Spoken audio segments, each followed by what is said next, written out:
Today on Follow the Money, we explore the forces shaping the Philippine economy and construction industry in 2025. With new laws aiming to boost investments and revenues and global trends like shifting work environments, how will these developments affect businesses and infrastructure in the country? Joining us today is Engineer Rynor, founder and CEO of Quantity Solutions and a representative of the American Chamber of Commerce of the Philippines. Engineer, good morning and thank you for coming with us. Yeah, welcome to Follow the Money.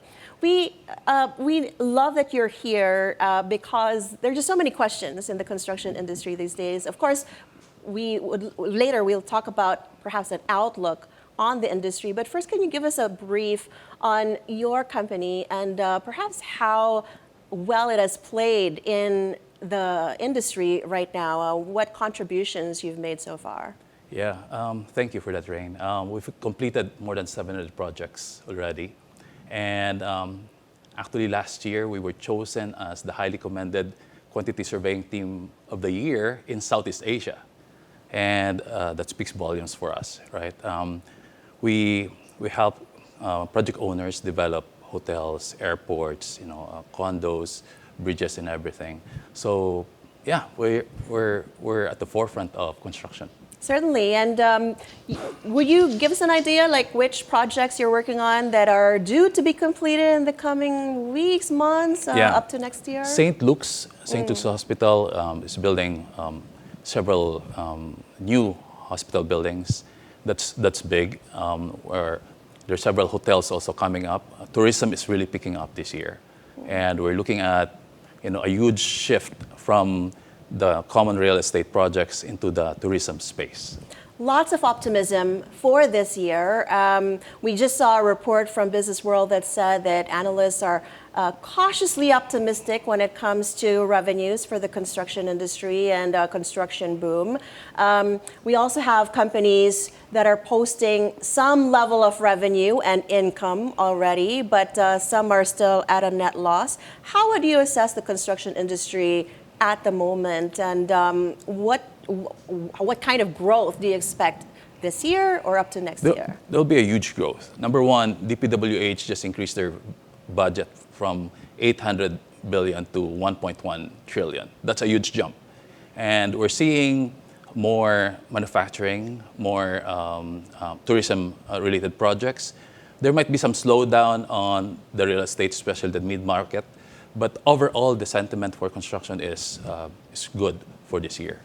We're done with the wait-and-see mode during the pandemic. We're now really building more and more. Right, and we saw a ramp up in government spending towards the end of last year. Yeah. But apart from government spending, what are the other factors that might be, maybe slowing down the momentum that, the construction, what kind of push do you need further? I think, we need to push for more privatization. You see the improvement in NAIA. In just 3 months, you saw the huge improvement in NAIA. So we want to see more of that coming. Infrastructure spending will continue to increase. The PPP Center just presented last year how many projects they're trying to build. And we're excited. You have your trains, your subways, your new airports. Beautiful, beautiful news for the country. Right, and we saw how the build better, more. More. Yeah, do you feel that that's going to contribute a lot more in terms of infrastructure, construction, building, materials, import, export, perhaps? Yeah, good questions, Rain, because right now, the PPP projects that we have for infrastructure has these benefits. Number one, technology transfer. We get to learn more and new technologies. And then there's the capital investment. You have the globally competitive operation. You have the job creation. And then the return of OFWs. All of this will make the country more efficient in terms of managing its asset. And the privatization of all these assets will actually enhance more investments coming in, especially with the PPP program. The GDP of the Philippines is supposed to be growing, according to the ADB, 5.9% next year. Do you feel that the construction industry will grow by as much or if not more? I think so. You know, the construction industry contributes to about 1/10 of our GDP. And it's the biggest barometer, I would say, if the economy is doing well. If the construction industry is doing very well, the economy is doing very well. So we're seeing the infrastructure spending. That means more revenues for our contractors, for our developers. We've seen new projects coming in, new players coming in into the country. That's all good news for all of us.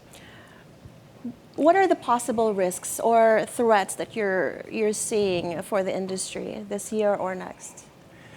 The biggest risk, I would say, is still Forex. You know, 45 to 55% of a project consist of imported items. So when you have the Forex coming in, that's about 10 to 13%, adjustment on your budget. And, you'll have to ask, Rynor, labor costs also going up. But labor cost is only like 4 to 7% increase on a yearly basis, basically on adjustment on inflation. But inflation is, I would say, is lower compared to the impact of Forex, which is 10 to 13%.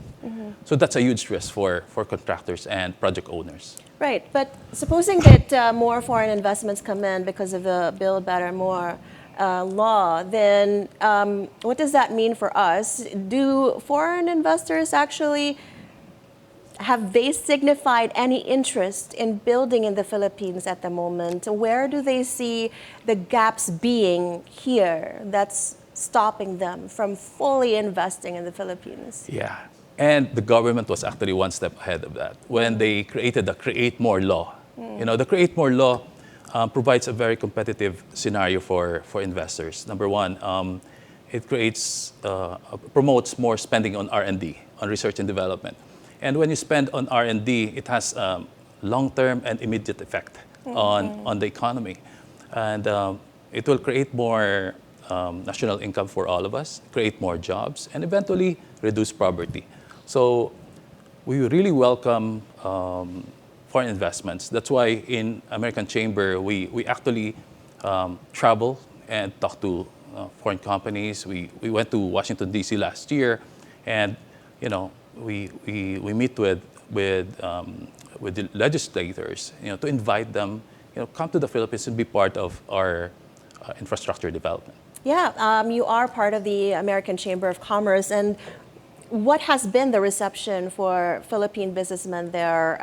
Have they signified any hesitation, perhaps, coming into the Philippines, or what kind of signs do they need from the Philippines to be able to go all in?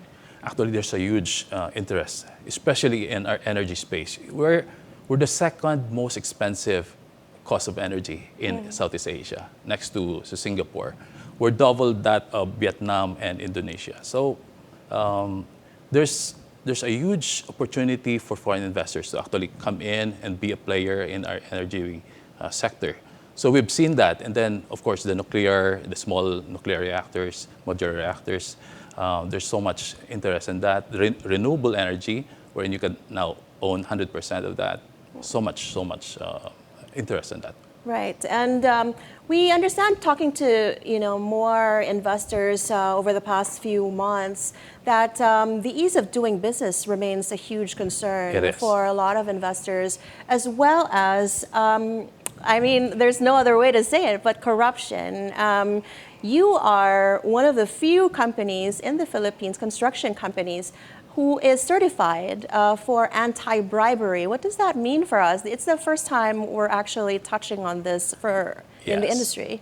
So ISO 37001, or the anti-bribery management systems, allows the company to actually implement policies that are against briberies, kickbacks, commissions, and everything. Since we are in the construction industry, we want to be the trailblazer in terms of this. Can you just imagine, Rain, if you have like 1,000 construction companies implementing their own anti-bribery management systems? And that's where we're starting. it's difficult to actually get certified by ISO 37001. Took us almost 1.5 years to actually get the certification, but it's all worth it. This is how we change the construction industry, and eventually it will trickle down how we do business as a country. So SGS, shout out to SGS Philippines who did the certification for us. Those who need help in implementing their own anti-bribery management systems, we'll be glad to share with them our experience. Having been certified by ISO for anti-bribery, what does that mean for you? What are the implications? Does it mean more business, more partnerships, more international acceptance, or mergers, yes, or whatever? Almost everything, Rain.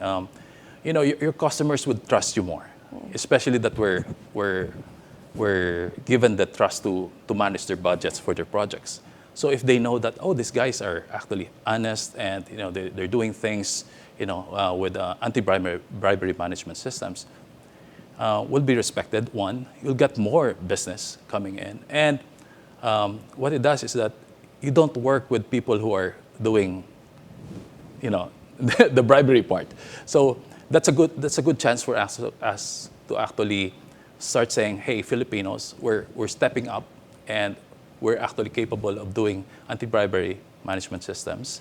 On the government side, do you feel that perhaps there's hesitation from agencies? Certain agencies are known to, be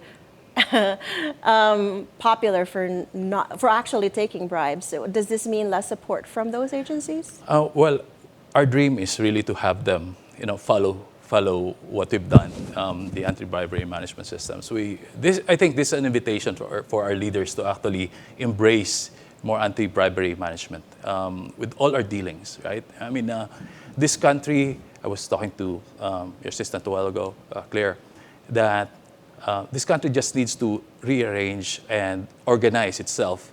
We have all the resources, the human resource, the biggest resource that we have. We have a young, dynamic population. Once you organize that, and then everybody believes in anti-bribery and honesty, this will change the country, right? Your company is involved in all types of developments here and abroad. Looking at comparing your projects there as well as here, where do you see the loopholes being in terms of our development? What kind of infrastructure do we lack? Well, right now, it's really our transportation. Coming here took me like 2.5 hours to drive to the studio. And that speaks a lot about our transportation system. We have to organize better, right? I think in AmCham, we're trying to push for more improvement in the infrastructure space, both the hard infrastructure and the soft infrastructure. Our transportation system has to improve because it will benefit all the businesses around it, right? If you lose 2.5 hours of your time, then that affects all of us. Right. In your experience, of course, the anti-bribery certification is actually probably one of the feathers in your cap. But was there a project that you did for the Philippines that might have actually moved the needle in terms of development that might be memorable for you? I think, well, one is the hospitals that we're doing. St. Luke's, that's a huge investment. Number two, the railway systems, the railway from Manila to Clark, that now you have an option to travel not just via NAIA, but you can take the train to Clark, well, in a few years' time. And now there's also the train from Manila to Calamba, which will help out with the traffic congestion in the country. But what we're really looking at, and I'm so proud that we have projects in the provinces, Rain, and that's how you decongest Manila, is if you have projects in the provinces that create more jobs nationwide, then you don't have to go to the NCR to actually find work. Certainly, a better connectivity boosts everybody's progress. Correct. Right. Engineer, Rynor Jamandre, thank you so much for joining us today. We appreciate you sharing your insights with us, the CEO of Quantity Solutions. Thank you. Thank you, Rain. Appreciate it. He's also a representative of the American Chamber of Commerce here in the Philippines.